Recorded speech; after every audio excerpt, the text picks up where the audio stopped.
ভাষা শহীদদের সাথে প্রতারণা করা হচ্ছে বলে মন্তব্য করেছেন হাইকোর্টের রিট পিটিশনকারী মোহাম্মদ নস্কর আলী। আজ সকালে হাইকোর্ট মাজার গেটের সামনে ২১শে ফেব্রুয়ারির পরিবর্তে ৮ই ফাল্গুনকে ভাষা শহীদ দিবস হিসেবে স্বীকৃতির দাবিতে অবস্থান কর্মসূচির দ্বিতীয় দিনে তিনি একথা বলেন। নস্কর আলী আরও বলেন, মাতৃভাষা বাংলার জন্য যদি সালাম, রফিক, জব্বার জীবন দিয়েছেন, বাংলা ৮ই ফাল্গুন, তাই ২১শে ফেব্রুয়ারির পরিবর্তে ৮ ফাল্গুন ভাষা দিবসের দাবি জানান তিনি। মামলা নাম্বার 2086/2020 ওই রিট পিটিশনে আমি বলি যে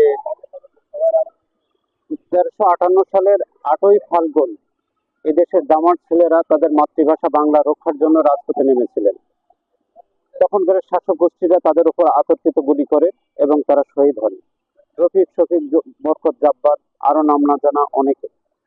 কিন্তু দুঃখের পরিতাপের বিষয়, আমরা সেই দিনটাও স্মরণ করি ২১শে ফেব্রুয়ারি হিসাবে। মাতৃভাষা বাংলা রক্ষার জন্য তারা জীবন দিয়ে থাকে, সেই তারিখটা যদি ৮ই ফাল্গুন হয়ে থাকে আর সেই দিনটা আপনি ২১শে ফেব্রুয়ারি হিসাবে লিফলেট, ব্যানার, সাইনবোর্ডে লিখে স্মরণ করতে যান, তাহলে কি আপনি শহীদদের রক্তের সাথে প্রতারণা করছেন না?